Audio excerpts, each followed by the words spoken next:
Praise Lord. प्रभु यीशु मसीह के नाम की स्तुति हो और इस अच्छे समय के लिए मैं परमेश्वर को धन्यवाद देता हूँ। कुछ दिनों के बाद जो है दोबारा आप लोग के साथ जुड़ने के लिए प्रभु ने मेरे जीवन में दिया गया और इस अवसर के लिए मैं प्रभु को धन्यवाद देता हूँ।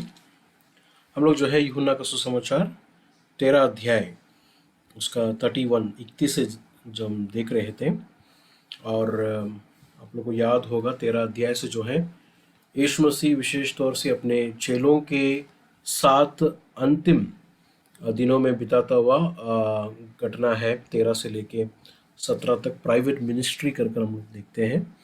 यीशु मसीह अपने चेलों के बीच में केवल 11 चेलों के बीच में करता हुआ बातों को जो है हम लोग 13 अध्याय से देखते हैं। ठीक है, हम लोग 31 से हम लोग ज़रा पढ़ने के लिए शुरू करेंगे। यूहन्ना 13 अध्याय उसका 31 से। जब वो बाहर चला गया तो यीशु ने कहा, अब मनुष्य के पुत्र की महिमा हुई है और परमेश्वर की महिमा उसमें हुई है। यदि उसमें परमेश्वर की महिमा हुई है तो परमेश्वर भी अपने में उसकी महिमा करेगा और तुरंत करेगा। उसके बाद हम लोग ने देखा कि यीशु मसीह जो है उन्हें नई आज्ञा देता है। इस तरह कहता है कि ये बालकों, मैं और थोड़ी देर तुम्हारे पास हूँ, फिर तुम मुझे ढूंढोगे और जैसा मैंने यहूदियों से कहा, जहाँ मैं जाता हूँ वहाँ तुम नहीं आ सकते, वैसे ही मैं अब तुमसे भी कहता हूँ। 34 में, मैं तुम्हें एक नई आज्ञा देता हूँ कि एक दूसरे से प्रेम रखो।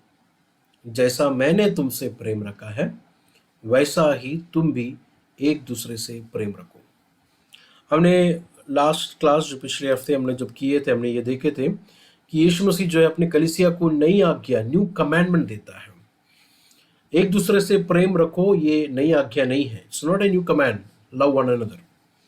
लेकिन इसमें नया क्या है कर हम लोग ने पिछले दिनों में देखा था। इसमें नया क्या है कि हमें यीशु के जैसा दूसरों को प्यार करना, यह है इसमें नया। यीशु मसीह है हमारा प्यार का मॉडल, किस तरह में प्यार करना है। और हमने लूका का सुसमाचार, आप लोग को याद होगा, लूका का सुसमाचार 6वां अध्याय में हमने देखा था कि पापी लोग जिस तरह प्यार करते वैसा नहीं हमें प्यार करना है, या चुंगी लेने वाले जिस तरह प्यार करते वैसा नहीं। उनसे सबसे यूनिक होकर एक यीशु का चेला इन सारे लोगों से यूनिक होकर उसका प्यार यीशु के जैसा होना है कर हम लोग ने बोलकर ख़त्म किया था पिछला हफ्ता। 35वां वचन में लिखा है कि यदि आपस में प्रेम रखेंगे तो इसी से सब जानेंगे कि तुम मेरे चेले हो। अभी तक के वचनों में आप लोग ने गौर किया होगा 8वां अध्याय में, यूहन्ना का सुसमाचार 8वां अध्याय उसका 32वां वचन है शायद, 8 का 32 में इस तरह लिखा है कि 8:31 जॉन 8:31 में लिखा है कि अगर तुम मेरे वचन में कायम रहोगे तो तुम वास्तव में मेरे चेले होंगे। तो यीशु मसीह का चेला वो है जो प्रभु के वचन में ठहरता है, अबाइड करता है। देखिए, यीशु मसीह को केवल एक बार विश्वास कर या अपने जीवन के आगे जो है हमें अपनी मर्जी से जीने के लिए नहीं यीशु मसीह हमको बुला रहा है। That is not true faith. वो एक जेन्युइन फेथ नहीं है, वो सुपरफिशियल फेथ है। कहीं कुछ साल पहले यीशु पर विश्वास किया था, अब बस यीशु के साथ या यीशु के वचनों पर नहीं चल रहा। That's a superficial faith. एक सच्चा फेथ क्या है? यीशु पर विश्वास करके, यीशु के पीछे, यीशु के वचनों को आधार करके उस पर, उसके वचन पर कायम रहना। उर्दू वर्ड में कायम जो वर्ड है, इट्स अ ब्यूटीफुल वर्ड। कायम रहना मतलब अबाइड। जिस तरह एक डाली पेड़ पर या वृक्ष पर बना रहता है, उस तरह बना रहने के लिए प्रभु हमसे कह रहा है। तो चेलों का सबसे पहला गुण हम लोग 8वां अध्याय में देखते हैं कि वो प्रभु के वचन पर कायम रहता है। They will abide in the word. प्रभु के वचन पर कायम रहता है। पुराने नियम में एक ऐसा घटना है, परमेश्वर जो याद नहीं कौन है, यिर्मयाह से है। परमेश्वर कहता है कि तेरे सामने लोग आके बैठेंगे और तेरे वचन को लोग सुनेंगे।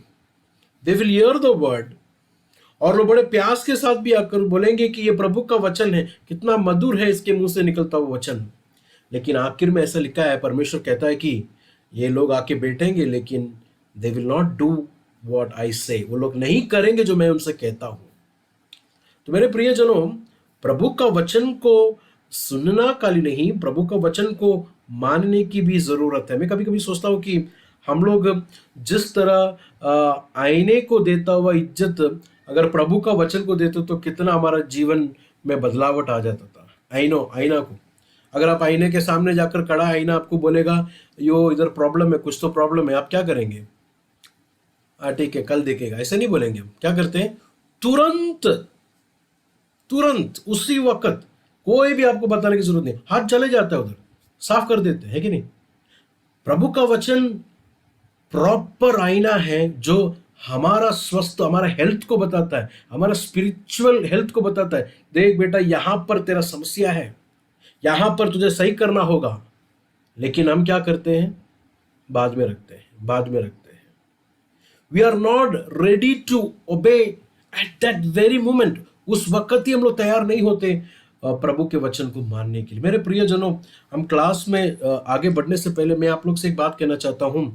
मसीह जिंदगी का सीक्रेट क्या है कर कर आप मुझे पूछेंगे तो मैं आपसे कहूंगा, मसीह जिंदगी का सीक्रेट इट इज ओबीडियंस, आज्ञाकारी है। मसीह जिंदगी का सीक्रेट, यीशु मसीह हमारा जीवन का रोल मॉडल है। एक वचन जो है मुझे हमेशा चैलेंज करता हुआ एक वचन है, मरकुस का सुसमाचार उसका पहला अध्याय में जब आप आएंगे, उसका मार्क चैप्टर 1, ये पिता का गवाही है बेटे के बारे में। पिता ने यीशु मसीह के बारे में गवाही दिया। देखो 11 वचन, मरकुस का सुसमाचार पहला अध्याय उसका 11 वचन में क्या लिखा है? कोई भी जरा पढ़िएगा उसे। तू मेरा प्रिय पुत्र है, तुझसे मैं प्रसन्न हूँ। यीशु मसीह को पिता देकर कहता है कि तू मेरा प्रिय पुत्र है, तुझ पर मैं क्या हूं? प्रसन्न हूं। I am pleased with you. मैं आप लोग से पूछना चाहता हूं, यीशु मसीह को कितना उम्र है अभी जब बपतिस्मा लेने के लिए आए थे? कोई जवाब दे सकता है? नॉट 30, अबाउट 30, तकरीबन 30 साल है, वचन में ऐसा लिखा है ना, अबाउट 30। तो इतना साल में यीशु ने क्या ऐसा किया जो पिता ने या पिता को प्रसन्न हुआ? यीशु ने क्या किया? आप अनम्यूट करके जवाब दे सकते हैं। व्यवस्था को पूरा करने के लिए आया, बपतिस्मा लेने के लिए आया। लेकिन यीशु ने 30 साल, तकरीबन 30 साल की उम्र तक क्या ऐसा किया जो बपतिस्मा लेने के लिए जब यीशु आया तो पिता ने बोला ये मेरा प्रिय पुत्र है, इस पर मैं प्रसन्न हूं। He obeyed his parents. Obedience. उनके माता पिता को खाली आज्ञाकारी नहीं रहा, बल्कि पिता का आज्ञाकारी रहा। He was obedient to the father, है कि नहीं? मैं कभी कभी अपने बारे में सोचता हूं, अगर हम लोग को एक मैसेज अगर बोलने के लिए आता है तो अपना मुंह बंद कर सकता है? Can we keep quiet? Can not keep quiet. एक मैसेज अगर किधर भी बोलने आया, कोई चर्च में जाके पीछे जाके बैठा है तो अपने अंदर तड़प आता है कि मुझे कब मौका मिलेगा। अगर कोई उठकर कुछ गलत प्रचार करता है तो, या उसको प्रचार करने नहीं आता है तो हम लोग क्या सोचे, बोले ओह ये मुझे मिलता था ना, है कि नहीं? यीशु 30 साल तक शनिवार के दिन मंदिर के अंदर जाके बैठा है, वचन सुन के घर जाता है। 30 साल तक उन्होंने प्रचार ही नहीं किया। जरा सोचिए आप, क्या ये चैलेंज नहीं करता हमको? 30 साल तक प्रचार ही नहीं किया। हम बोलेंगे कि यीशु आप जरा उठ के बात करो, एक 15 मिनट। पिता ने बोला नहीं करना है। आज्ञाकारी रहा। That is what pleasing to the father. पिता को ये भाया कि मेरा प्रिय पुत्र आज्ञाकारी रहा। ठीक है, तो ओबीडियंस, आज्ञाकारी रहना, ये मेरे और आप लोग के जीवन का सक्सेस है। ये है सक्सेस, नहीं तो ये है मसीह जिंदगी का सीक्रेट, मूल्य। तो यहां पर यीशु का चेला होना मतलब क्या? What is the meaning of disciple? Abide in the teaching of Jesus Christ. यीशु मसीह के वचन, यीशु मसीह ने जो सिखाए वचनों में आज्ञाकारी रहना। यीशु का आने का अंतिम जो समय अपने सामने निकट आए हैं और बहुतों के विश्वास ठंडा होता जाएगा। ये कोरोना एक बड़ा सा टेस्ट है, बहुत सारों का विश्वास को टेस्ट कर रहा है। विश्वास ठंडा होता जाएगा, बहुत सारे लोग जो विश्वास को त्यागेंगे, लेकिन उसके बीच में सच्चे चेले क्या करना है, वचन पर आज्ञाकारी होकर जीना है। दूसरा क्या है, एक चेले का निशानी, दूसरा निशानी वही हम लोग ने 13 अध्याय में पढ़ा। 13 अध्याय में क्या लिखा है कि अगर तुम एक दूसरे से प्रेम रखोगे तो सब जानोगे कि तुम मेरे चेले हैं। दुनिया के लोग कैसा जानेंगे कि हम यीशु के चेले हैं? कैसे जानेंगे? हमारे आपस का प्यार में से दुनिया जानेंगे कि आपस में क्या है, ये लोग यीशु के चेले हैं करके। The world will know that you are Christ disciples. आपस का प्यार। अभी का प्रॉब्लम है कि आपस में एक साथ बिता भी नहीं सकते हैं, ऐसा बहुत प्रॉब्लम है। आपस में चेहरा देखेंगे तो किसको क्या करना है। एक आदमी प्रचार करेगा तो मेरे पिताजी बोलता हुआ एग्जाम्पल है ये सब, क्योंकि उनको अनुभव है, अनुभव से बोलता हुआ ऐसा एग्जाम्पल्स बोलता है। अगर 3-4 पास्टर लोग ऐसा स्टेज में खड़ा है तो एक पास्टर को मैसेज मिलना है, तो मैसेज मिलने के लिए मौका मिला तो दूसरा पास्टर क्या करेगा उनमें, प्रभु जी इसका प्रचार आज यहाँ पर शोभित नहीं हो जा इसका प्रचार आज यहाँ पर, वो बाहर अलीले प्रेस लॉर्ड सब बोलेंगे, लेकिन मन में क्या है, इसका प्रचार क्या नहीं होना चाहिए। इसलिए क्या होता है, प्रभु का काम वहां पर प्रकट नहीं होता है। लेकिन पवित्र आत्मा आया हुआ व्यक्ति कैसा है, वहां पर प्रेरितों की काम 1 अध्याय में लिखा है कि पत्रुस 11 लोगों के साथ खड़ा होकर उसने प्रचार किया। दे वर टुगेदर, एक होकर उन लोग ने प्रचार किया। मेरे प्रियजनों, ये प्यार हमारे आपस में होना चाहिए, और वो प्यार के लिए सबसे बड़ा अवश्य बात क्या है, 13 अध्याय में लिखा है कि अंगोछे को पहनकर बर्तन में पानी लेकर पैरों को धोना, आपस में पैरों को धोना। सर्विस के लिए परमेश्वर ने मुझे आप लोग को बुलाया। और सर्विस क्या है, मरकुस का सुसमाचार 10 का 10:45, क्या है सर्विस, क्या है सेवकाई, वहां पर लिखा है क्या है सेवकाई करके। 10:45 जरा पढ़े। क्योंकि मनुष्य का पुत्र इसीलिए नहीं आया कि उसकी सेवा टहल की जाए, पर इसीलिए आया कि आप सेवा टहल करें और बहुतों की छुड़ौती के लिए अपना प्राण दे। हाँ, तो सेवकाई का मतलब क्या है, गिविंग आवर सेल्फ, अपने आप को परमेश्वर के हाथों में देना, नहीं तो अपने आप को, अपने जीवन को दे देना। ऑफरिंग आवर लाइफ, मेरा एम्बिशन, मेरा इंटरेस्ट, मेरा इच्छा, मेरा महिमा, जो कुछ भी है, ऑफरिंग, गिविंग अप, दे देना, यह है सेवकाई का मतलब। सेवकाई मतलब पाना नहीं है, सेवकाई मतलब एक्यूमुलेटिंग नहीं है, सेवकाई मतलब गिविंग है। आज सेवकाई करके बहुत कमा लिया, लेकिन सेवकाई कमाना नहीं है, सेवकाई देना है। तो यहां पर एक सेवकाई करने वाला, एक सेवक को ही केवल एक दूसरे से हम लोग प्यार कर सकते हैं। तो यीशु का कमांड ये है कि हम एक दूसरे से क्या करना है, मोहब्बत करना है करके। आइए हम लोग 13 अध्याय उसका आगे से हम लोग पढ़ेंगे। शिमोन पत्रोस को और सारे लोगों को परमेश्वर ने कहा कि क्या करना है, एक दूसरे से प्यार करना। इतना नया सेवकाई या नया आज्ञा परमेश्वर देने के बावजूद भी शिमोन पत्रोस देखो क्या कह रहा है। शिमोन पत्रोस ने उससे कहा है, प्रभु तू कहां जाता है? यीशु ने उत्तर दिया, जहां मैं जाता हूं वहां तू अभी मेरे पीछे आ नहीं सकता, परंतु इसके बाद मेरे पीछे आएगा। यीशु के पास पीटर जाकर कहता है कि यीशु, आपने अभी बोला कि आप किधर जा रहे हैं, आप किधर जा रहा है? यीशु ने उसको सीधा बोला कि बेटा अभी तू मेरे पीछे नहीं आ सकता, बाद में तू आएगा। इधर ही पीटर आमीन बोलना चाहिए था ना। ओके गुरुजी, आपने जो बोला, प्रेज़ द लॉर्ड, मैं अभी नहीं आ सकता है तो नहीं आ सकता है। लेकिन पीटर देखो यीशु को क्या कह रहा है। पत्रोस ने उसे कहा है, प्रभु अभी मैं तेरे पीछे क्यों नहीं आ सकता, मैं तो तेरे लिए अपना प्राण भी दे दूंगा। उसका मतलब यीशु से ज्यादा जानकारी किसको है? पीटर को है। पीटर यीशु से कहता है कि आप मुझे नहीं जानते, मैं कितना आपसे प्यार करता हूं, आपके लिए जान भी देने के लिए मैं क्या हूं, तैयार हूं। ओवर कॉन्फिडेंस, मैं तेरे लिए जान भी देने के लिए तैयार। पीटर एक बात को भूल गया कि इज नॉट येट रेडी, वो अभी तैयार नहीं है यीशु के पीछे ऐसा जाने के लिए। यीशु ने कहा अभी तो तैयार नहीं है पीटर।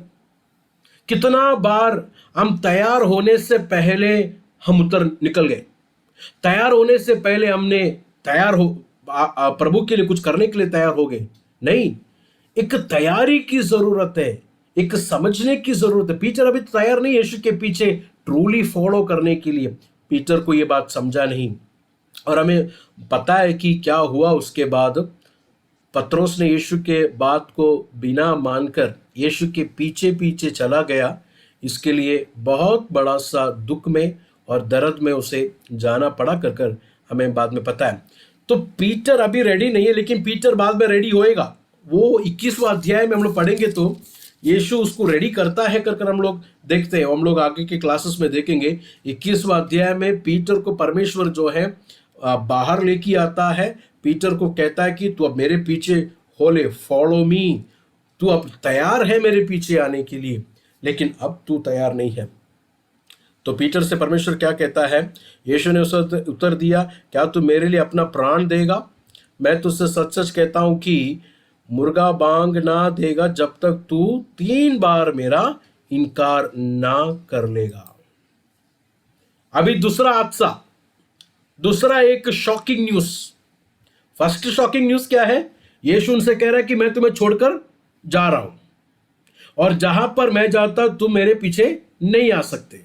यह सुनकर लोग घबराहट में है। दूसरा शॉकिंग न्यूज क्या है मालूम है? ये चेलों का एक प्रतिनिधि है पीटर, रिप्रेजेंटेटिव है पीटर। पीटर को देखकर यीशु ने क्या बोला? तू मुझे क्या करने वाला है? त्यागने वाला है। 3 बार तू मुझे टुकराएगा।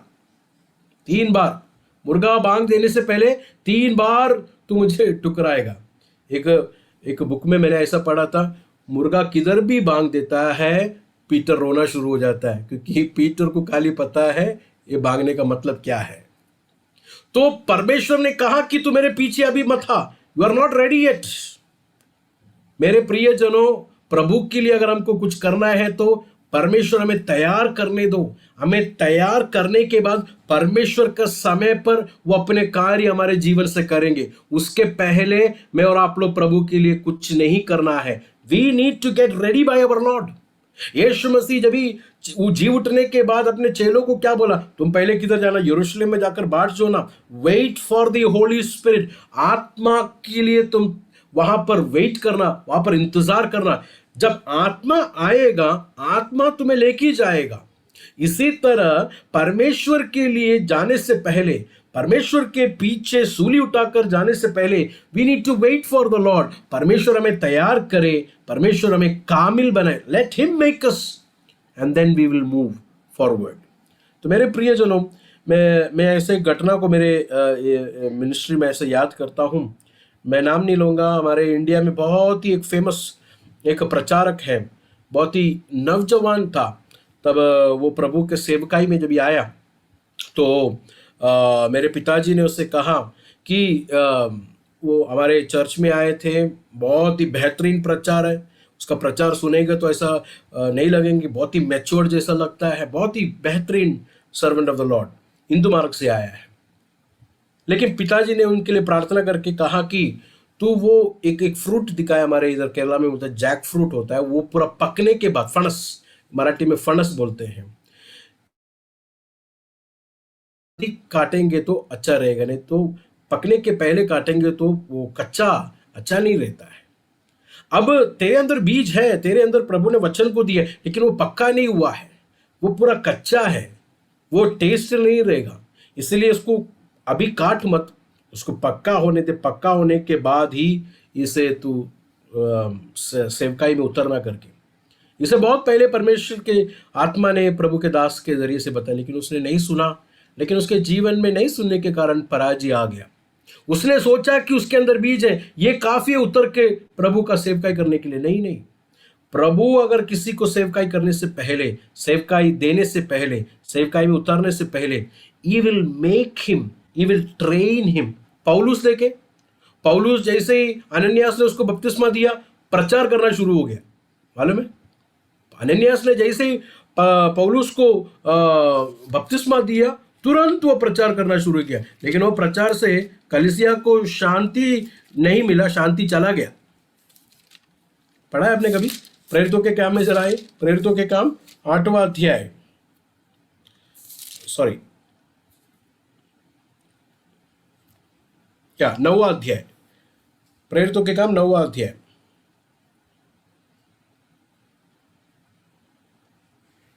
उसका 19 से जरा देखे, 18 से जरा देखे, 18 से। और तुरंत उसकी आंखों से छिलके से गिरे और वह देखने लगा और उठकर बपतिस्मा लिया। फिर भोजन करके बल पाया। वह कई दिन तक चेलों के साथ रहा जो दमिश्क में थे, और वह तुरंत आराधनालयों में यीशु का प्रचार करने लगा कि वह परमेश्वर का पुत्र है। देखिए, बपतिस्मा लिया, तुरंत प्रभु के बारे में प्रचार करना शुरू किया। लेकिन कलीसिया में क्या हो गया मालूम है? कलीसिया में देखे उसका 23वां वचन देखे, 23वां वचन 23। जब बहुत दिन बीत गए तो यहूदियों ने मिलकर उसे मार डालने का षड्यंत्र रचा, परंतु उनका षड्यंत्र शाऊल को मालूम हो गया। वे तो उसे मार डालने के लिए रात दिन फाटकों पर घात में लगे रहते थे। आगे, परंतु रात को उसके चेलों ने उसे टोकरे में बैठाया और शहरपनाह पर से लटका कर उतार दिया। एक टोकरे के अंदर आने का जैसा ही था, उतना ही था पौल। एक टोकरी के अंदर पौल को बिठाया, टोकरी के अंदर आने का साइज ही था उसमें। टोकरे के अंदर बिठाकर शहरपनाह के बाहर से उसको नीचे उतार दिया। एक ह्यूमिलिएटिंग, नहीं तो एक नम्र करने का अनुभव को दिखाता है। जैसे ही बपतिस्मा लिया, प्रचार करने के लिए उतरा। जैसे ही बपतिस्मा लिया, बड़े बड़े काम करने के लिए उतरा। लेकिन उससे क्या हुआ? उसके जीवन को हानि हुआ, और शिष्यों ने, चेलों ने क्या किया? टोकरे पर बिठाकर उसको उतार दिया।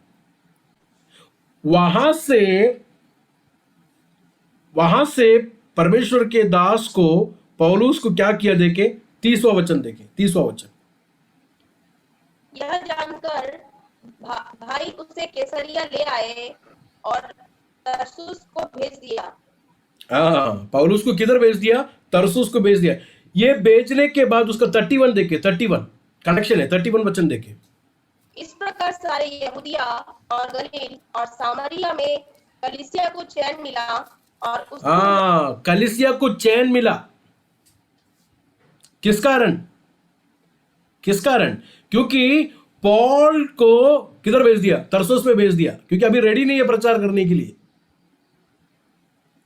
जब भी मैं और आप लोग तैयार नहीं रहते हैं, जब भी हम लोग, प्रभु हमें तैयार नहीं करता है, कलीसिया को, प्रभु के लोगों को सरदर्द होंगे हम लोग। पौलुस जैसे ही बपतिस्मा लेकर प्रचार करना शुरू हो गया, कलीसिया का चैन निकल गया। लेकिन जैसे ही पौलुस को भेज दिया, कलीसिया में चैन आ गया। समझ में आ रहा है आप लोगों को? और तकरीबन 7 से लेके 8 साल तक पौलुस का कोई अता पता नहीं। Where is Paul? We don't know. Arabia में था, वहां पर एक साइलेंट पीरियड पॉल ने बिताया, और ये साल में जो है पॉल ने परमेश्वर की वाणी को सुना। That was a training period. वो ट्रेनिंग पीरियड था पॉल का। उसके बाद हम लोग पढ़ेंगे, जब भी प्रेरितों के काम 11 अध्याय में बरनबास ने जाकर पॉल को किधर से लेके आया? तरसो से अंत्योक्या में लेके आया। देखें कितना साल। हमारे बाइबल में 3-4 पेज ही है, लेकिन बहुत सालों का गैप उसके बीच में है।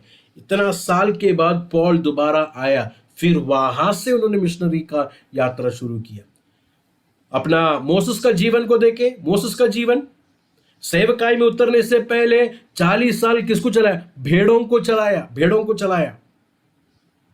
6 लाख बिलीवर लोगों को चलाने से पहले सबसे पहला भेड़ों को चलाकर वो एक अच्छा चरवाहा बना, फिर जाकर बड़ा चर्च का पास्टर बना। पहले भेड़ों को चलाया, क्योंकि परमेश्वर को मालूम है 40 साल 6 लाख लोगों से ज्यादा लोगों को चराने का काम आगे है। इसके लिए ट्रेनिंग था 40 साल का। यीशु मसीह को देखे, सेवकाई में, पब्लिक मिनिस्ट्री में आने से पहले 30 साल तक, 30 इयर्स। और सेवकाई कितना साल किया? 3.5 साल सेवकाई किया। प्रिपरेशन टाइम कितना था? 30 साल। हम लोग का उल्टा है, हम लोग 3.5 साल प्रिपरेशन टाइम, 30 साल का सेवकाई, फ्रूटलेस। यीशु 30 साल का प्रिपरेशन फॉर 3.5। यीशु का प्रार्थना देखिए, पूरा रात प्रार्थना, सुबह सेवकाई। अमेजिंग। आज प्रिपरेशन के बिना खड़ा होकर पुलपेट में खड़ा होकर बोलते हैं मैं प्रार्थना करके मुझे कुछ नहीं मिला, अभी कुछ मिलेगा, ऐसा मुझे ऐसा विश्वास है, प्रभु मुझे कुछ दे रहा है, अभी मुझे मिला हुआ बोलकर मैं प्रचार करता हूं। ऐसा प्रभु नहीं देता है। फिर हम लोग को वचन भी है, कौन सा वाले में, तू जब भी खड़ा रहेगा आत्मा तेरे मुंह में देगा क्या बात करना है। लिखा है ना, वचन में लिखा है, आत्मा तेरे मुंह में देगा क्या बात कर रहा है। वो पुलपिट के बारे में नहीं बोला है। जब भी क्या बोलते हैं, सुसमाचार विरोधी तुझे घसीट कर लोगों के अधिकारियों के बीच में जाके खड़ा करेगा, उधर क्या बात कर रहे हैं आत्मा देगा। समझ में आ रहा है? चुरू चर्च के लोगों ने बुलाया है, राजस्थान गॉस्पेल मिनिस्ट्री ने बुलाया बाइबल क्लास के लिए, उधर जाके जूम ऑन करेगा तो आत्मा मुंह में देगा। ऐसा आत्मा मुंह में नहीं देगा। पहले बैठकर प्रार्थना कर कर प्रिपरेशन करेंगे तो ही आत्मा लोगों से बात करेगा। Preparation is very important. वो प्रचार होने दो, बाइबल क्लास होने दो। हम लोग पेंटिकोस लोगों का प्रॉब्लम क्या है मालूम है, आत्मा सब कुछ सिखाएगा। कुछ मेरे एक प्रभु का दास ने मुझे बाइबल कॉलेज कुछ नहीं जाने, घुटनों में बैठ और प्रभु देगा, घुटनों में बैठ के मिलेगा, लेकिन प्रिपेयर करना हमारा फर्ज है। We need to be prepared. प्रेरितों के काम दूसरा अध्याय जब भी पढ़ेंगे, एक्ट्स चैप्टर 2 पढ़ेंगे तो वहां पर पीटर ने खड़ा होकर प्रचार किया। पीटर का प्रचार को देखते हैं, कितना लोग आया, 3000 लोग उसके प्रचार से आया। आप बोलेंगे कि पीटर ने किधर प्रिपेयर किया था, पीटर ने खड़ा हो गया, आत्मा उसके मुंह में दिया, पीटर ने प्रचार किया, 3000 लोग आए। इसलिए पीटर प्रिपेयर नहीं किया, मैं भी प्रिपेयर नहीं करेगा। पीटर को प्रिपेयर करने के लिए कितना साल लगा मालूम है? 3.5 साल लगा वो एक मैसेज प्रिपेयर करने के लिए। वो एक मैसेज का प्रिपरेशन टाइम कितना मालूम है? 3.5 years। चैलेंज किया मुझे, मैं एक मैसेज प्रिपेयर करने के लिए कितना टाइम मैं बिताता हूं, मुझे चैलेंज करता है वो बात। हमारा जीवन प्रिपरेशन होना चाहिए, हमारा सरमन प्रिपेयर्ड होना चाहिए। प्रिपेयर्ड सरमन सुनेगा तो मालूम पड़ेगा, क्योंकि प्रिपेयर्ड प्रचार जो है वो ऐसा नहीं आता है। वो गर्व होना चाहिए हमारे जीवन में, गर्व होंगे तो ही वो उत्पन्न होएगा। It should conceive. इसलिए बोलता है ना इंग्लिश में सरमन डिलीवर्ड। क्या बोलते हैं इंग्लिश में? सरमन डिलीवर। सरमन डिलीवर का मतलब क्या है? डिलीवरी दिया। अगर सरमन मेरे में से डिलीवर्ड होना है तो सबसे पहले मेरे अंदर गर्व लेना जरूरी है।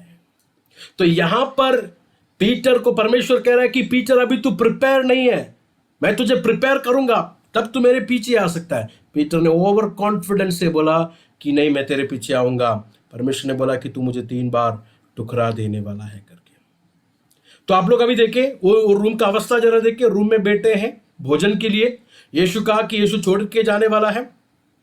दूसरा, यीशु कहा कि पीटर से कि तू मुझे ठुकरा देगा 3 बार। और इनके ग्रुप में से एक व्यक्ति यीशु को धोखा देने वाला है। ऐसा रूम के अंदर एक माहौल जो है बना है, बड़ा दुख का, दर्द का एक माहौल बना है। 14 का 1 जरा पढ़ के देखें। 14 का 1, यूहन्ना 14 का 1। वो रूम का माहौल मैं आपको जरा दिखाता हूं। तुम्हारा मन व्याकुल न हो, परमेश्वर पर विश्वास रखो और मुझ पर भी विश्वास रखो। तुम्हारा मन व्याकुल ना हो। परमेश्वर ने ऐसी बोला कि उन लोग को नहीं। जब यीशु ने उनके चेहरों को देखा, उनके मुंह में क्या है? व्याकुल से भरा हुआ है। क्यों? क्योंकि यीशु छोड़कर जा रहा है। क्यों? पीटर टुकड़ा देने वाला है। क्यों? यूदा ग्रुप के से बाहर गया। इनके अंदर व्याकुलता आ गया। क्या होगा हमारा? 14 का उसका 28 जरा देखें। 14 का 28। तुमने सुना कि मैंने तुमसे कहा, मैं जाता हूँ और तुम्हारे पास फिर आऊंगा। यदि तुम मुझसे प्रेम रखते तो इस बात से आनंदित होते कि मैं पिता के पास जाता हूँ। इस बात की आनंदित होते। मैं आप लोगों को रूम का माहौल लेके आ रहा हूं। वो रूम के अंदर का एटमॉस्फेयर आपको दिखा रहा हूं। सबसे पहला व्याकुल है, दूसरा आनंद चला गया। यीशु कहता है अगर तुम मुझे प्रेम रखते, अगर तुम जानते कि मैं क्या कर रहा हूं, तुम क्या करते? आनंदित होते थे। आनंद भी चला गया। 27 जरा पढ़िए सिस्टर, 27।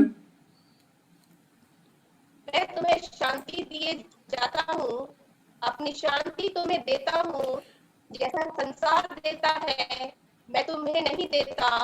तीसरा, तुम्हारा मन व्याकुल हो, तीसरा क्या गया? तीसरा शांति गया। जरा देखिए रूम का माहौल। सबसे पहला व्याकुल है, दूसरा आनंद चला गया, तीसरा जो है शांति भी चला गया। चौथा देखिए 16 अध्याय में जरा आए, 16 अध्याय उसका 5वां वचन जरा देखिए, 16 का 5। परंतु अब मैं अपने भेजने वाले के पास जाता हूँ और तुम में से कोई मुझसे नहीं पूछता। तुम में से कोई भी मुझसे नहीं पूछता, मतलब वो रूम का माहौल कैसा है अभी? शांत, सब चुप है, कोई आपस में बात नहीं कर रहा, कोई यीशु से बात नहीं कर रहा, सब चुप है।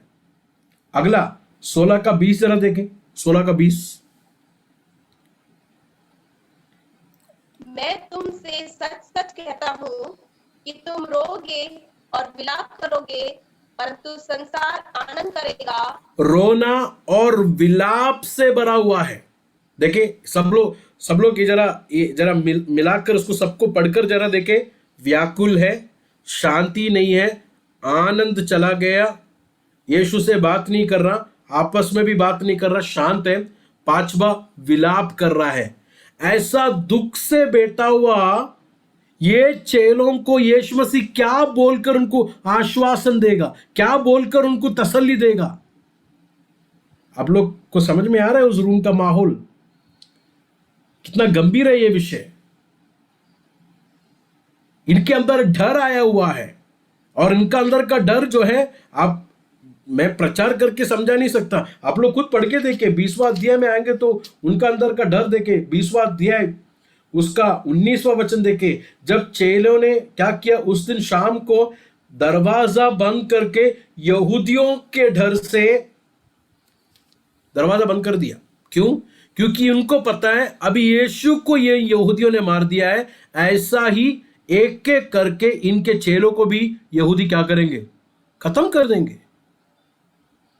कौन कौन व्याकुल में है? जो अपने जान को भी यीशु के लिए देने के लिए बोला हुआ लोग अभी व्याकुल में है, डर में है। ये चेलों का मन कैसा है जरा देखिए। ये लोगों को आश्वासन यीशु मसीह कैसा दे रहा है वो आज हम लोग कुछ देखेंगे 14 अध्याय से।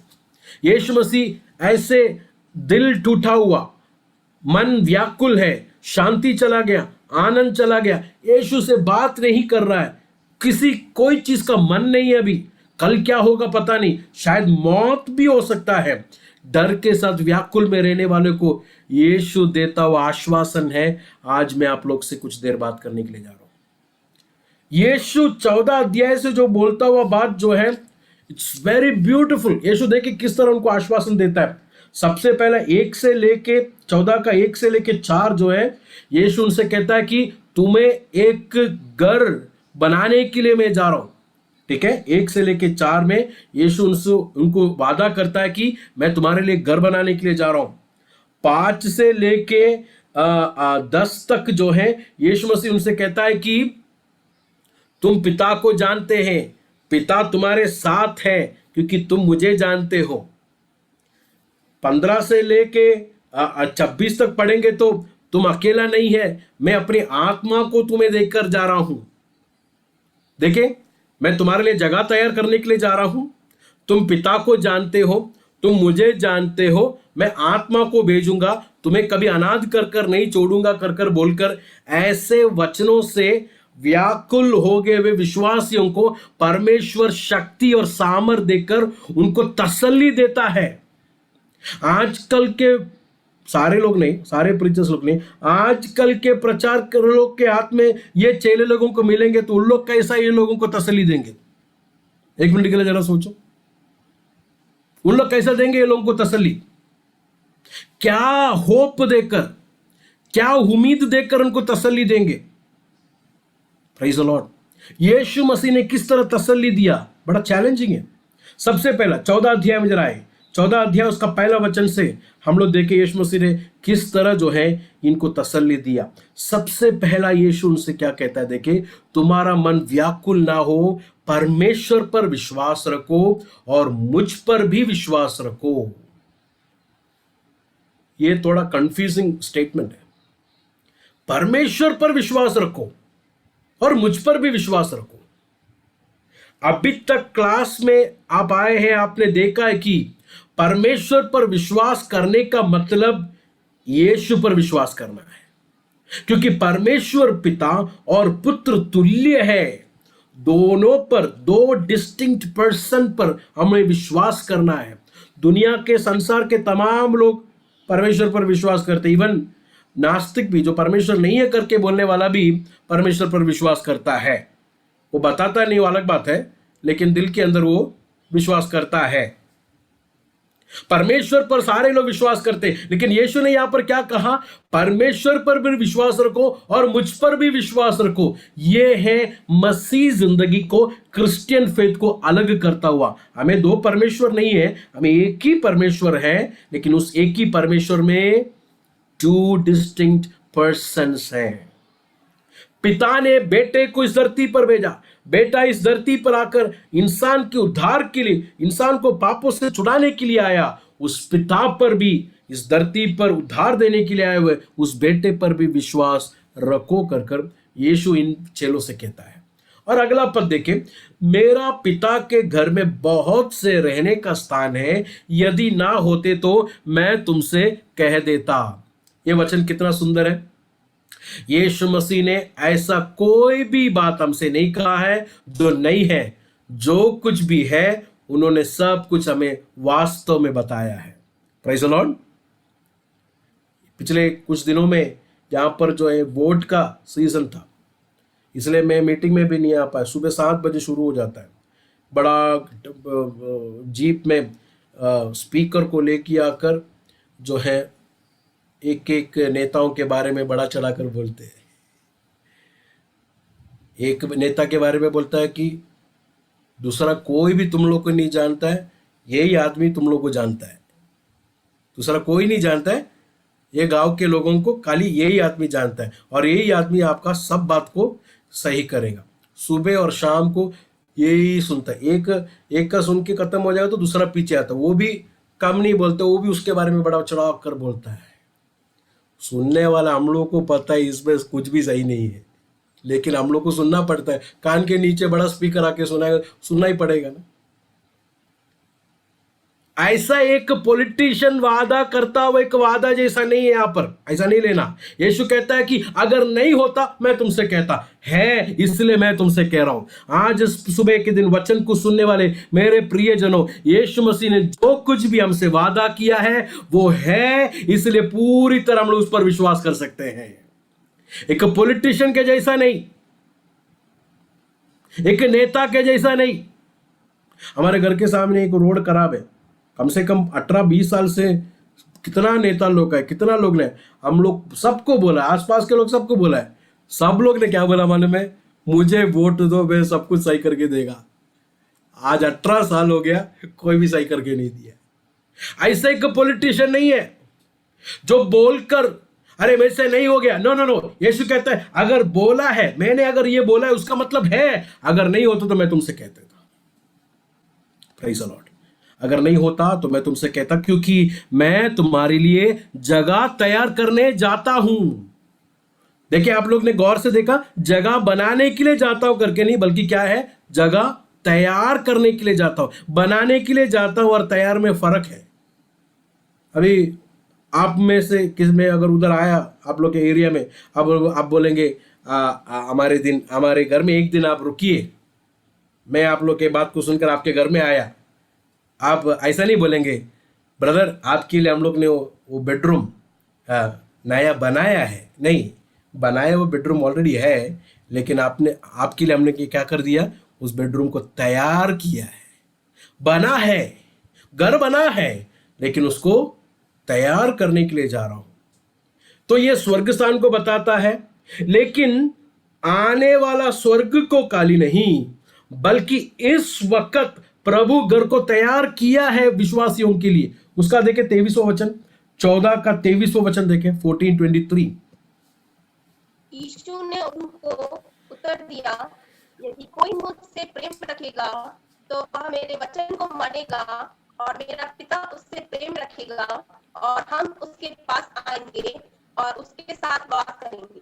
देखिए 14 का 1 में लिखा है कि मैं तुम्हारे पास आऊंगा और तुम्हें मेरे पास लेके आऊंगा, ऐसी लिखा है ना।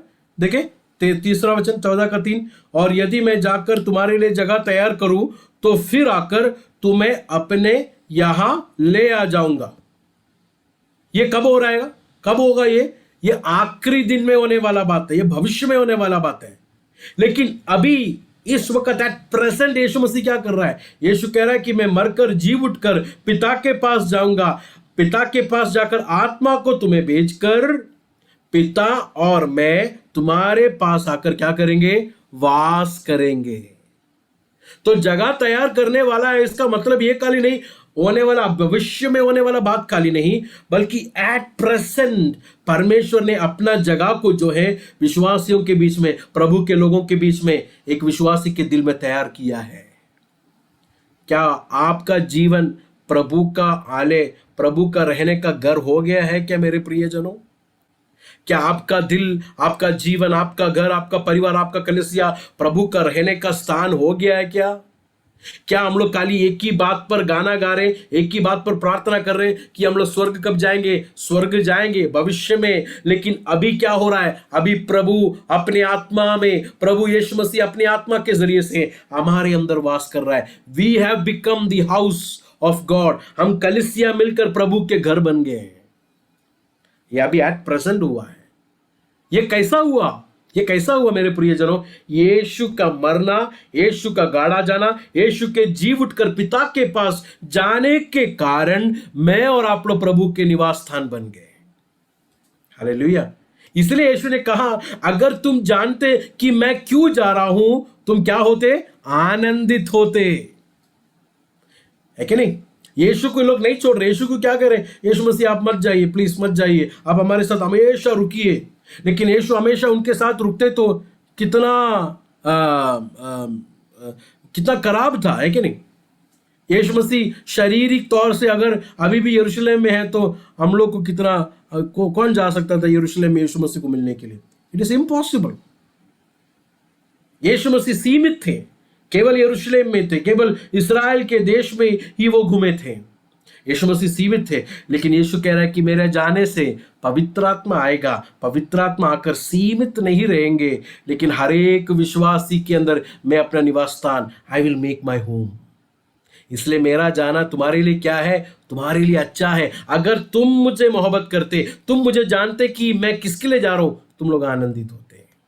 तो यीशु मसीह ऐसा दिल टूटा हुआ व्याकुल चेलों से कह रहा है कि मैं तुम्हारे लिए एक निवास स्थान को तैयार करने के लिए जा रहा हूं, और यदि मैं जाकर तुम्हारे लिए जगह तैयार करूं तो फिर आकर तुम्हें अपने यहां ले जाऊंगा कि जहां मैं रहूं वह तुम भी रहो। तुम्हें खुद क्यों आने की जरूरत नहीं है, बल्कि मैं आऊंगा, मैं आकर तुम्हें उस जगह पर लेके जाऊंगा ताकि तुम सदा मेरे साथ बना रहो। उसका 5वां वचन, तोमा ने उससे कहा, है प्रभु, हम नहीं जानते कि तू कहाँ जा रहा है, तू मार्ग कैसा जाने? यीशु ने उससे कहा, मार्ग और सत्य और जीवन मैं ही हूं। 3 बातें, मार्ग, सत्य और जीवन। मार्ग मतलब वे ऑफ लाइफ, जिंदगी की ओर का रास्ता, मार्ग मैं हूं। सत्य मतलब यीशु का सत्य वचन काली नहीं, बल्कि यीशु ही सत्य है। Jesus is the truth. सत्य और जीवन मैं ही हूं। आप लोग ने देखे वहां पर ऐसा नहीं लिखा है मार्ग और सत्य और जीवन मैं भी हूं करके नहीं लिखा है, बल्कि मैं ही हूं। There is no other way. दूसरा कोई रास्ता नहीं, दूसरा कोई मार्ग नहीं, दूसरा कोई सत्य नहीं, दूसरा कोई जिंदगी नहीं। केवल यीशु मात्र सत्य, केवल यीशु मात्र मार्ग और केवल यीशु मात्र जीवन है। कुछ लोग ऐसा बोलते हैं ना कि अलग अलग शाखाओं से नदियों से जो है पानी समुद्र में मिल जाता है। तो अलग अलग धर्म के लोग अलग अलग देवताओं को देवियों को बुलाता है, लेकिन आखिर में सब एक जगह पर आता है। No no no no no, ऐसा आखिर में सब एक जगह पर नहीं जाता है। यीशु ही मात्र जीवन, मार्ग और सत्य है।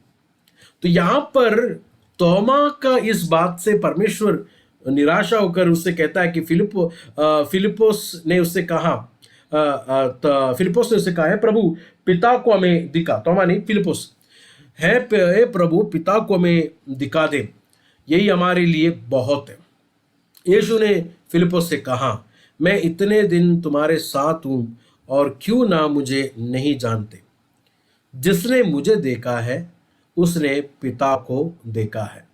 अभी आपको समझ में आया होगा 14:1 में यीशु ने क्यों कहा परमेश्वर पर भी विश्वास रखो और मुझ पर भी विश्वास रखो। इसका कारण क्या है? क्योंकि परमेश्वर और पिता और पुत्र तुल्य है, इसलिए विश्वास रखने के लिए कहा। अब यहां पर यीशु फिलिप्पुस से कहता है कि क्यों नहीं तू जानता है? जिसने मुझे देखा है उसने पिता को भी देखा है। 10वां वचन, क्या तू विश्वास नहीं करता कि मैं पिता में हूं और पिता मुझ में है? ये बातें जो मैं तुमसे कहता हूं अपनी ओर से नहीं कहता, परंतु पिता मुझ पर रहकर अपने काम को करता है। यीशु मसीह ये चेलों को और गहराई से बता रहा है। 3.5 साल यीशु के साथ चलने के बावजूद भी यीशु के चेलों को अभी भी पूरा पक्का नहीं है, अभी भी पूरा यकीन नहीं है कि वो इस जीसस। तो यीशु अपने आइडेंटिटी को ये चेलों को बताकर कह रहा है कि मैं पिता में हूं और पिता मुझ में है। पिता अपने कामों को मेरे जरिए से इज वर्किंग थ्रू मी। जो वचन आप सुन रहे हैं ये पिता का है, जो काम आप देख रहे हैं वो पिता का है। तो फिर तू क्यों कहता है कि पिता को मुझे तू दिखा? तो यहां पर 11 वचन, मेरा विश्वास करो कि मैं पिता में हूं और पिता मुझ में है, नहीं तो कामों के कारण मेरा विश्वास करो। सबसे पहला मेरे बातों से, मेरे वचनों को विश्वास करो। ये जो वचन आप सुन रहे हैं ये पिता का है। वही हम लोग ने 9-10 में हम लोग ने पढ़ा। जो वचन जो सुन रहे हैं ये पिता का है, उस वचन से तुम विश्वास करो। 11 पद में हम लोग देखते हैं कि मेरे कामों के कारण मेरा विश्वास करो। तो वचनों को सुने आपने और मेरे कामों को आपने देखे हैं, तो विश्वास करो कि मैं पिता में और पिता मुझ में है। यीशु मसीह का ट्रू आइडेंटिटी को यहां पर यीशु अपने चेलों को दे रहा है। देखिए, व्याकुल हो गए वे, मन घबराहट में पड़े हुए ये विश्वासी को परमेश्वर, ये चेलों को परमेश्वर किस तरह भरोसा देता है। सबसे पहला, तुम्हें एक घर बनाने के लिए मैं जा रहा हूं, इधर नहीं वहां पर। एक अनंत काल का एक घर तुम्हारे लिए बनाने के लिए जा रहा हूं। एक इटर्नल होम तुम्हारे लिए मैं तैयार करने के लिए जा रहा हूं। वो केवल नहीं कहा, वो भविष्य में होगा, मैं आऊंगा दोबारा, तुम्हें लेके जाऊंगा उस जगह पर, लेकिन उससे पहले मैं जाकर आत्मा को बेचकर तुम्हें मेरा घर, I will make you my home, मैं तुम्हारे अंदर वास करूंगा, मैं तुम्हारे अंदर वास करूंगा। ये यीशु ने सबसे पहले कहा। दूसरा, यीशु कहा कि तुम्हें घबराहट करने की जरूरत नहीं है, तुम्हें व्याकुल होने की जरूरत नहीं है, तुमने पिता को जाना है। You have known the father, मैंने तुम्हें पिता को दिखाया है। कौन है पिता कर कर तुम परमेश्वर को जाने हुए लोग हैं, तुम्हें ऐसा व्याकुल होने की जरूरत नहीं है। मेरे प्रियजनों, आज विश्वासी लोग सबसे बड़ा व्याकुल है, क्या होगा कल के बारे में चिंता कर कर व्याकुल होते। लेकिन प्रभु का वचन पढ़ के देखिए, यीशु मसीह कहता है कि वो अविश्वासी लोग चिंता करते हैं। तुम्हें एक बाप स्वर्ग में है अगर जानते हैं तो तुम्हें व्याकुल होने की जरूरत नहीं है। पिता को तुम जान, वचनों को तुमने सुना है, मेरे कामों को तुमने देखा है, इससे तुमने पिता को जाना है कर कर यीशु दूसरा कहता है।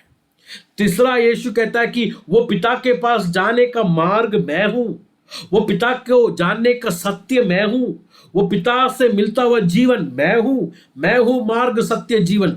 थ्रू जीसस क्राइस्ट, यीशु के जरिए से जो है हम पिता के पास जा सकते हैं। यीशु मसीह ही केवल एक ही मीडिएटर है, दूसरा कोई बीच में नहीं आएगा।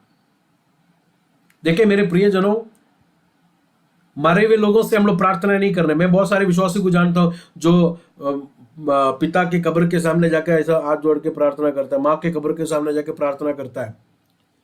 ऐसा करने की जरूरत नहीं है। जब जिंदा है हम लोग लोगों से दरख्वास्त कर सकते हैं, रिक्वेस्ट कर सकते हैं प्रार्थना करने के लिए। पास्टर लोग से बोलते हैं ना, पास्टर जी आज हमारे लिए प्रार्थना करो, कर सकते हैं, लेकिन वो पास्टर मरने के बाद करने की जरूरत नहीं है। केवल यीशु मसीह ही मीडिएटर है जिसके जरिए से हमें दुआ, जिसके जरिए से जो है पिता के पास जाने का रास्ता, मार्ग, सत्य, जीवन है। दूसरा कोई भी मीडिएटर नहीं। बहुत सारे लोग जो है मरियम को तो छोड़ दिया मीडिएटर, लेकिन मरियम को छोड़कर पास्टर को मीडिएटर बना दिया। या ये मेरा चर्च का बात कर रहा हूं मैं, दूसरा की नहीं, मेरे चर्च का बात कर रहा हूं।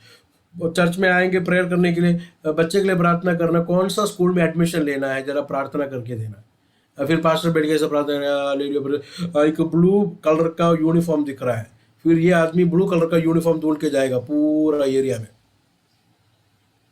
मरियम को छोड़ दिया मीडिएटर, अभी किसको मीडिएटर बना दिया? पास्टर को मीडिएटर। पास्टर उसका स्कूल का सबका A to Z। No no no no, यीशु मात्र है मीडिएटर। पास्टर लोग जो मदद करता है हमारी दुआ के लिए, हम जब भी वीक हो जाते, कमजोर हो जाते, हमें एक मदद की जरूरत है, पास्टर लोग हमें मदद करता है, लेकिन there is only one mediator. तो देखिए यीशु मसीह किस तरह उनको इक्विप कर रहा है, उनको किस तरह तैयार कर रहा है, उनके मन को कितना बलवंत दे रहा है। आखिर में हम लोग देखें 12 वचन देखें। 12 वचन, मैं तुमसे सच सच कहता हूं कि जो मुझ पर विश्वास रखता है ये काम जो मैं करता हूं वह भी करेगा, वरने इससे भी बड़े काम करेगा, क्योंकि मैं पिता के पास जाता हूं। क्या इसका मतलब? गौर से सुनना, इसका मतलब क्या है? मैं जो किया ऐसा काम को तुम लोग करेंगे, बल्कि इससे भी बड़ा करने वाला है, इससे भी बड़ा करने वाला है। क्यों? क्योंकि मैं पिता के पास जा रहा हूं। क्या है इसका मतलब? इसका मतलब यह है कि मैं पिता से आत्मा को प्राप्त कर कर ये कामों को धरती में किया है, तो मेरा जाने के बाद पिता से मांगकर आत्मा को तुम्हारे ऊपर उंडेलेगा। जब आत्मा तुम्हारे ऊपर उंडेलेगा, जो मैंने किया हुआ काम वो आत्मा तुम्हारे जरिए से करेगा, बल्कि इससे भी बड़ा करने वाला है। समझ में आ रहा है आप लोगों को? आत्मा ने किस तरह यीशु को इस धरती पर इस्तेमाल किया, आत्मा के जरिए से किस तरह यीशु ने इस धरती पर अपने काम को पूरा किया, वैसे ही यीशु पर विश्वास करने वाला, यीशु को आराधना करने वाला व्यक्ति को आत्मा शक्ति और सामर्थ देगा यीशु जैसा किया हुआ बात को करने के लिए, बल्कि उससे भी बड़ा। क्या है इसका मतलब? यीशु ने अपने मिनिस्ट्री में 3 लोगों को जिंदा किया, तो यीशु पर विश्वास करने वालों 12 लोगों को जिंदा करेगा। ये है क्या उसका मतलब? नो नो नो नो, ये मिशन के साथ है। जीसस उस इस्राएल के उस बॉर्डर के अंदर सेवकाई किया है, तो यीशु पर विश्वास करने वाले इधर से बाहर प्रभु का सेवकाई को लेके जाने वाला है, सुसमाचार को फैलाने वाला है। ऐसे ही हुआ, यीशु मसीह और चेले उस इस्राएल के अंदर काम किया। जब आत्मा आने से पहले यीशु ने कहा, जब तुम्हें शक्ति मिलेगा तुम यरूशलेम में, यहूदिया में, समरिया में, दुनिया के अंत तक मेरे गवाह होंगे, मेरे से भी बड़ा काम को करेंगे। मतलब मेरे से भी बड़ा होंगे करके नहीं, बल्कि आत्मा तुम्हें इक्विप करेगा और तुम्हें ये सेवकाई कंटिन्यू करने के लिए आत्मा तुम्हें प्रेरित करेगा। क्या भरोसा दिया यीशु मसीह ने इनको देखे। यीशु मसीह उनसे कह रहा है कि काम खत्म नहीं हुआ है। ये लोग सोचा कि सब कुछ खत्म हो गया, ये लोग सोचा कि अभी कुछ नहीं है, आगे पूरा दी एंड है, यीशु चला जा रहा है। हम में से कुछ लोग यीशु को धोखा दे रहे हैं, हमारा भविष्य किधर है, लोग हमारी निंदा करेंगे, लोग बोलेंगे कि मूर्खता है, यीशु के पीछे गए। हम लोग ने उस दिन ही बोला था ये ऐसे पर विश्वास नहीं करना, हमारा भविष्य क्या होगा कर कर डर के कारण व्याकुल होने वाले चेलों से यीशु कह रहा है कि काम खत्म नहीं हुआ, आत्मा को मैं भेजने वाला हूं, ये काम दुनिया के अंत तक जाने वाला है। आज इस वचन को सुनने वाले कुछ लोगों से प्रभु का आत्मा ये कह रहा है कि तेरा तेरा सेवकाई बंद नहीं हुआ है, तेरे काम जो प्रभु ने तेरे हाथ में सौंपा है वो खत्म नहीं हुआ है। दिल के अंदर व्याकुल और डर के साथ अगर बेटा है तो प्रभु का आत्मा शक्ति और सामर्थ से आपको भरने दो। परमेश्वर आत्मा के जरिए से तुझे भेजेगा, आत्मा के जरिए से तेरा सेवकाई को लेके जाएगा। विश्वास करने वाले कितने लोग हैं यहाँ पर? खत्म नहीं हुआ है। चेलों से यीशु कहता है कि इट हैज नॉट एंड, खत्म नहीं हुआ है, तुम लेके चलोगे इसे। ठीक है, तो ये मिशन रिलेटेड है। मिशन रिलेटेड मतलब मैं जितना किया वैसे ही करेंगे, बल्कि इससे भी ज्यादा तुम लोग करेंगे, क्योंकि मैं आत्मा को भेजने वाला है। देखिए 13 वचन, जो कुछ तुम मेरे नाम से मांगोगे वही मैं करूंगा कि पुत्र के द्वारा पिता की महिमा हो। हमारे चर्च में एक पास्टर आया, प्रचार किया ये वचन को लेकर क्या किया प्रचार? जो कुछ तुम मेरे नाम से मांगोगे वही मैं करूंगा। उन्होंने ऐसा कहा। परमेश्वर ने एक चेक हमारे हाथ में दे दिया है, कुछ नहीं लिखा है उसमें, पैसा कुछ नहीं लिखा है, नीचे सिग्नेचर डाला है यीशु और दे दिया है। जो लिखना है लिख लो, क्योंकि नीचे सिग्नेचर है। वो वचन पढ़ेगा तो ऐसी लगेगा ना, ब्लैंक चेक बुक सिग्नेचर के साथ दे दिया है, जो लिखना है लिख लो, करोड़ों लिख लो। नो, उसका मतलब वो नहीं है। जो कुछ भी मांगोगे तो मिलेगा कर नहीं लिखा है। गौर से पढ़ के देखिए, 15 वचन को गौर से पढ़िए, सॉरी 13 वचन को। जो कुछ तुम मेरे नाम से मांगोगे वही मैं करूंगा कि पुत्र के द्वारा पिता की महिमा हो। तो क्या मांगना है? जो पिता को महिमा देता है, जो पुत्र को महिमा देता है, और पिता और पुत्र को महिमा देता हुआ बात ही परमेश्वर हमें देगा। ये गाड़ी और घर के बारे में नहीं है, ये सेवकाई के बारे में, मिनिस्ट्री में, मिशन में। जब भी एक जगह पर प्रभु हमको भेजता है, वहां के लोगों को हैंडल करना नहीं आता, उनका भाषा नहीं आता हमें बोलने के लिए। परमेश्वर से बोलेंगे, प्रभु तूने मुझे इस देश में भेजा है, मुझे भाषा सीखा ताकि ये लोगों से मैं बात करूं। परमेश्वर कहता है कि मैं तुझे वो भाषा का गिफ्ट दूंगा, वो भाषा सीखने के लिए प्रभु तुझे सामर्थ्य देगा, प्रभु तुझे शक्ति देगा। मैं कितने प्रभु के दासों को जानता हूं, माल्टो लोगों के बीच में जाकर सेवकाई करता, नॉर्थ इंडिया में गौर आदिवासियों के बीच में जाकर उनकी भाषा को सीखा। पढ़ा लिखा ज्यादा नहीं है, लेकिन परमेश्वर ने एक विशेष कृपा दिया उनके भाषा को सीखने के लिए। भाषा को सीखा, उनकी भाषा में बाइबल ट्रांसलेट करके उनके हाथ में दिया। ये कैसा हुआ? वो आदमी से पूछेगा, वो बोलेगा मुझे नहीं पता। लेकिन परमेश्वर से मांगेंगे तो मिशन रिलेटेड, सेवकाई के रिलेटेड में परमेश्वर वो काम को आपके जीवन में देगा। कितने लोग विश्वास करते हैं?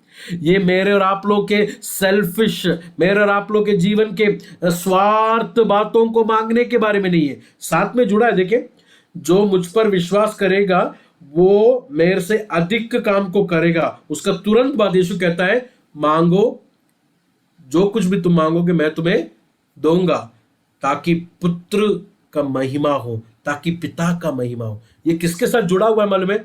मिशन के साथ, सेवकाई के साथ जुड़ा हुआ है। पर्सनल मांगने का बात नहीं है वो। मेरे प्रभु के दासों, मेरे फेलो सोल्जर्स इन क्राइस्ट, मैं आप लोग से एक बात कहना चाहता हूँ। नॉर्थ इंडिया में आप प्रभु के सेवा कर रहे हैं, जहाँ शारजा में मैं प्रभु का सेवकाई कर रहा हूँ। आप लोग का जैसा चैलेंजेस मुझे नहीं है, आप लोग के जैसा परसिक्यूशन शायद मुझे नहीं है, आप लोग जैसा को मार जैसा मिलता है, मुझे ऐसा मार शायद नहीं मिलेगा। आप जहाँ पर प्रभु ने आपको भेजा है वो जगह पर वो सेवकाई करने के लिए आपको क्या ज़रूरत है, परमेश्वर से मांगे। परमेश्वर का नाम की महिमा के लिए वो बातें आपके जीवन में परमेश्वर देगा। स्पेशली प्रभु के दासों से ये प्रभु का वचन है। क्या ज़रूरत है आपको मिशन को कंप्लीट करने के लिए? क्या ज़रूरत है? परमेश्वर के पास जाकर बोले, किसी के सामने रिपोर्ट देने की जरूरत नहीं, किसी को कॉल करके बताने की जरूरत नहीं।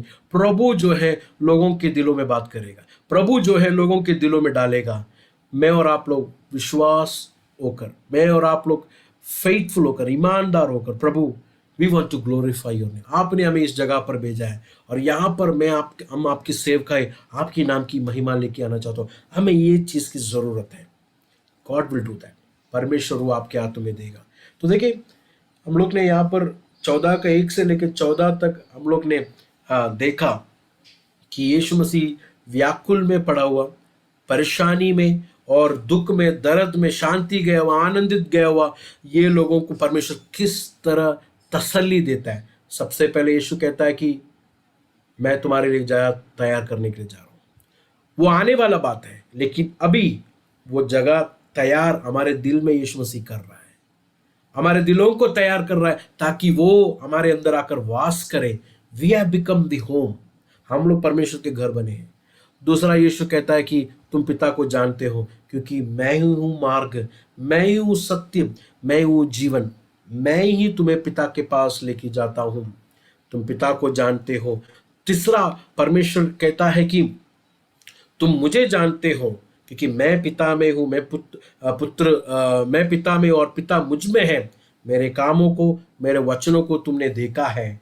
और आखिर में मिशन के साथ, ये काम खत्म नहीं हुआ, यीशु मसीह चेलों से कह रहा है ये काम खत्म नहीं हुआ है, आप लोग इसे लेके चलेंगे, आप लोग बल्कि इससे भी बड़े काम को करेंगे, क्योंकि मैं पिता के पास जा रहा हूं, आत्मा को तुम्हारे ऊपर भेजूंगा ताकि काम को तुम लेके जाए, आगे लेके जाए और इससे भी बड़ा लेके जाए। ऐसे ही हुआ ना, यीशु मसीह ने जो बोला हो ऐसे ही हुआ। इन लोग ने सपना में भी नहीं सोचा, इन लोगों ने सोचा कि इधर से खत्म हो गया यीशु मसीह खत्म। कुछ लोग जो है सब काम खत्म करके वापस घर भी गए थे। यम्मोस के 2 लोग अपने घर लौट के गए थे, यरूशलेम से यम्मोस की ओर चले गए। कुछ लोग जो मछली पकड़ने के लिए, पतरस ने कहा कि मैं जा रहा हूँ पुराने जॉब के लिए, पतरस के बात को सुनकर और भी कुछ लोग चले गए। सब निराशा होकर, आशा को छोड़ दिया हुआ ये चेलों से कह रहा है कि काम खत्म नहीं हुआ, the work has not finished, it will continue, ये बढ़ेगा, ये बढ़ेगा, इससे भी अधिक होएगा। आत्मा को मैं भेजूंगा और मुझ पर विश्वास करने वालों को जो उसने मांगा है, मिशन रिलेटेड, पर्सनल नहीं, मिशन रिलेटेड, सेवकाई में क्या जरूरत है वो मैं दूंगा ताकि मेरा नाम की महिमा हो, पिता के नाम की महिमा हो। प्रभु इस वचन से आप सबको आशीष दे। God bless you all. Thank you pastor ji, बहुत ही पावरफुल और बहुत ही अच्छे प्रभु के संदेश को हमारे बीच में प्रभु ने हमको दिया है। ये वचन हमको तैयार करे आनंद जीवन के लिए और सेवकाई के लिए। बहुत ही अनुग्रहकारी मैसेज परमेश्वर हमको दिया है। क्यों ना हम आज की सुबह